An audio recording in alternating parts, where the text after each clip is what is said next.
ভোরের আলো ফোটার আগেই সরগরম হয়ে ওঠে পাবনার ঈশ্বরদী আলহাজ মোড় পাইকারি সবজির বাজার। ভোর থেকে শত শত কৃষক, পাইকার ও ক্রেতার পদচারণায় মুখর হয়ে ওঠে আড়ত। 2 সপ্তাহ ধরে বাজারে উঠছে আগাম শীতকালীন সবজি। মাঠ থেকে তোলা তাজা সবজি ভোরেই নিয়ে আসছেন কৃষকরা, আর দেশের বিভিন্ন প্রান্ত থেকে আসা পাইকাররা তা কিনে পাঠিয়ে দিচ্ছেন ঢাকাসহ নানা জেলায়। কৃষক ও ব্যবসায়ীদের মতে সারা দেশে সবজির বাজার পরিস্থিতি অনেকটাই নির্ভর করে ঈশ্বরদীর এই আড়তের ওপর। তবে উৎপাদন ব্যয় বাড়লেও লাভ কম হওয়ায় ক্ষতিগ্রস্ত হচ্ছেন কৃষকরা।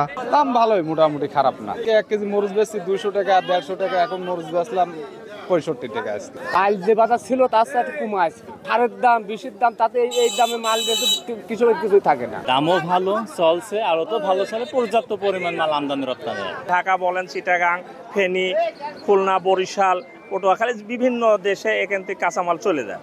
এদিকে সাতক্ষীরার বিনের পোতা মাছের আড়তে সকাল গড়াতেই জমে ওঠে বেচাকেনা। জেলার বিভিন্ন এলাকার মৎস্যঘেট থেকে আসে রুই, কাতল, সিলভার কাপ, তেলাপিয়া, ট্যাংরা সহ সামুদ্রিক নানা প্রজাতির মাছ।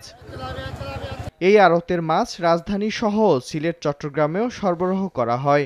1 কেজি রুই মাছগুলো 200 টাকা বিক্রি হচ্ছে, 500 গ্রাম রুই মাছগুলো 180 টাকা। মাছ ঘেরের দেখা যাচ্ছে সব রকম, রুই, কাতলা, মৃগেল, তবে যাবতীয় সাদা মাছই বিক্রি হয়। আর এমনি সামুদ্রিক মাছ আসে, সব রকম আসে এখানে। আড়তে প্রতিদিন 2 থেকে 3 কোটি টাকার মাছ বেচা কেনা হয়। মিরন আহমেদ, সময় সংবাদ।